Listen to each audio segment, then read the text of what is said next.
You're about to see a video of a couple having an argument. While you're watching it, think about what issues are being raised.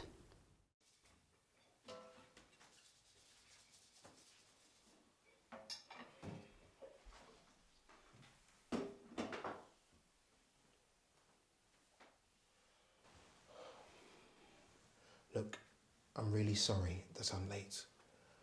A situation arose at work and I was the only one that could deal with it.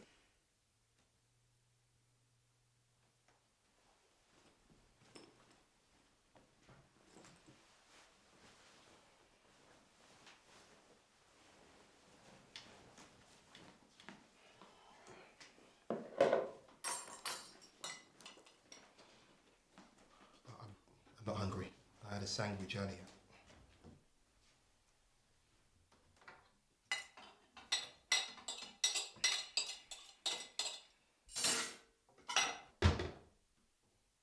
You promised. I know I promised. It's just like Harry and me just come at the bottom of your list every single time. Yes, we do. 2 hours ago you said you were going to be home. That's why I've bothered to cook. That's why I've bothered to tidy up and make the place nice. Since this promotion, it means that anytime anything goes wrong, the buck stops with me. I'm having to babysit an entire team now. I'm so sorry that your life is so high-powered and exciting and challenging. That sounds exciting, does it?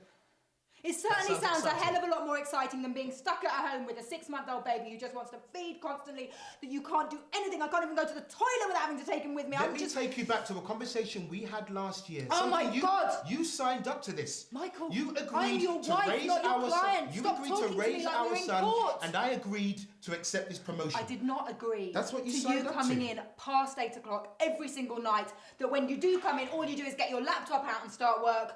I didn't know it was going to mean that you wouldn't even sleep in the same bed as me, that you'd go into the spare room. Oh, wait a minute, that is not fair. I am in the spare room to make sure that I can get some sleep. No, you're in the spare room because you don't want to be near me. Oh, come on, that's got nothing to do with Admit it. So you don't want to be near me. Oh, come on, that's this rubbish. Kind of ugly, invisible person who's just expected to stay at home, look after the baby. Tell me what I'm supposed to do. Tidy up. It's so boring. You have no idea. And then tell me what I'm supposed to do. I don't know, what, Michael. Give up my job? I don't know. Is that what I'm saying? Well, tell me. Tell me what the answer is. All I know is I'm feeling really desperate and I'm feeling stuck. And I look forward all day to my husband coming back home to me. And when you do finally walk throug't through that door, you've got nothing for me, Michael. You ignore me completely. You've got nothing for me.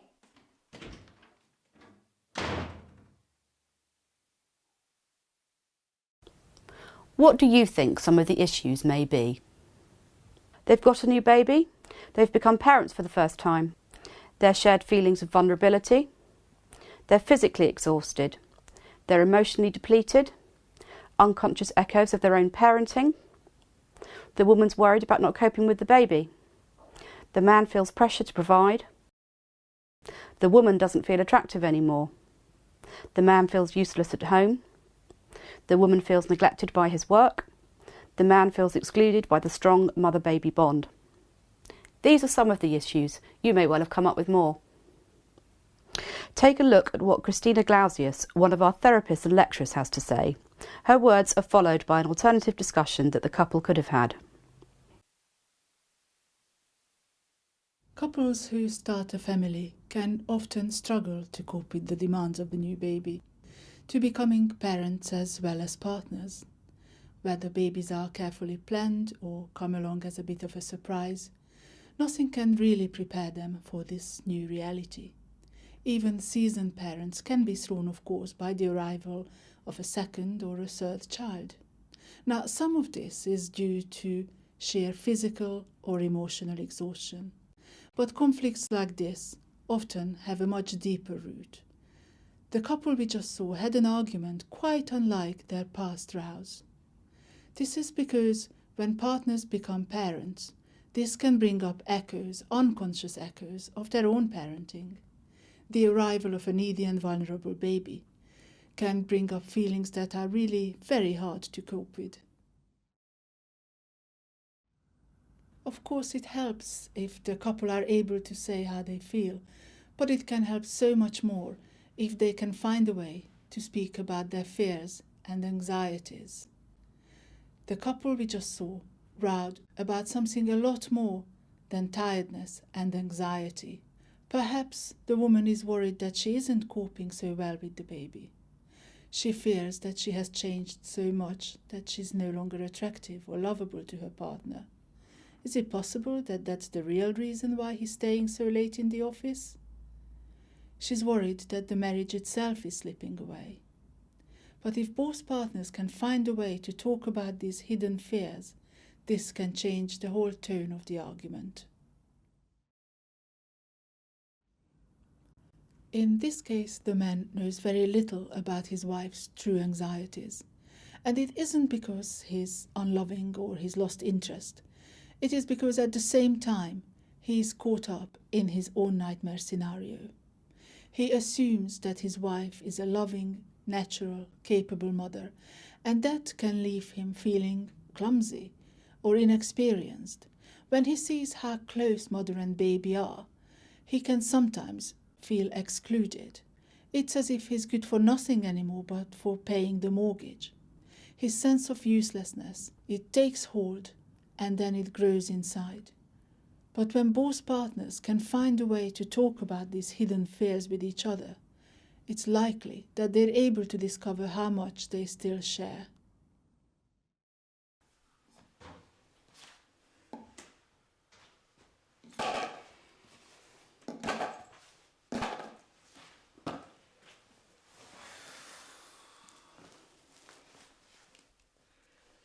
Our son is so lucky to have you as his mother. I want you to know that.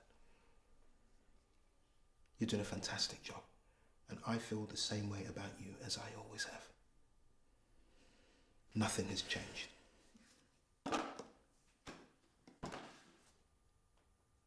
I think everything's changed. I think we've got to get real.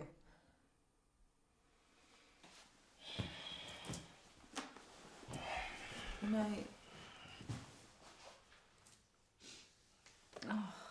I just feel like the connection, that strong connection that we always used to have, I just feel we're losing that. And it really scares me.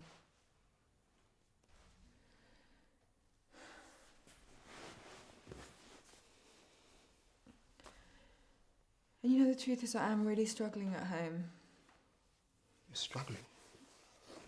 I mean, you're doing so well. No, I'm not saying I'm not doing well. I'm just saying, you know, sometimes I feel like you don't get how hard it is to be at home all day with a 6-month-old. You know, it is relentless and exhausting and completely emotionally draining and mind-numbing a lot of the time. I mean, you know what that sounds like? It sounds like my day.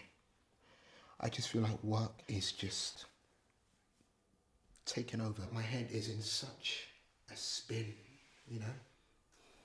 I know, and I know that when you get in from a tough day like that, you know, the last thing you need is for me to have a go at you.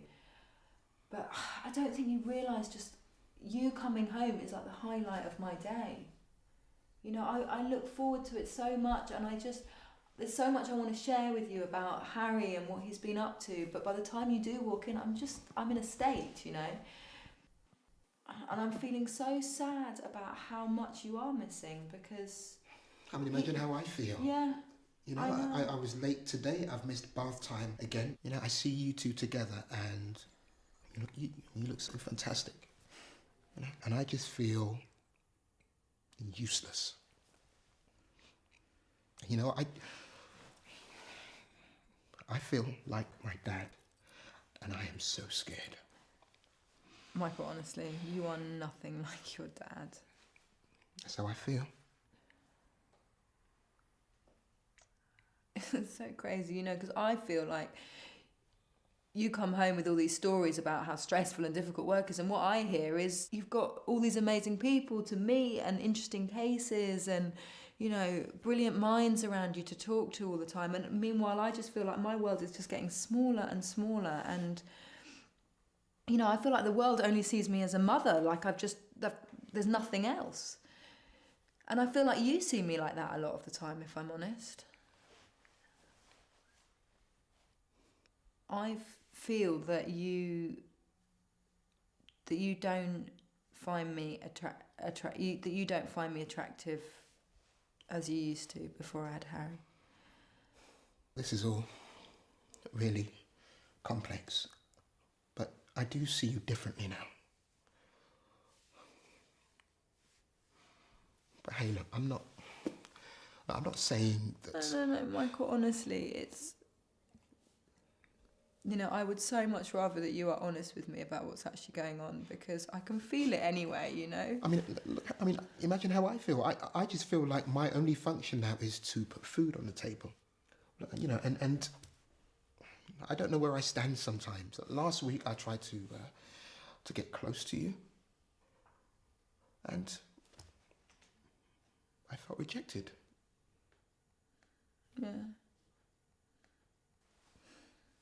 No, you're right. I mean, it's like all day I long for you to come home and to have that closeness and that connection, and, you know, then when you do make a move, I just felt like it was only about the sex, that there wasn't that connection there before it, you know? It's like, as long as we're acting like rivals, I can't just then go into having sex. It just doesn't...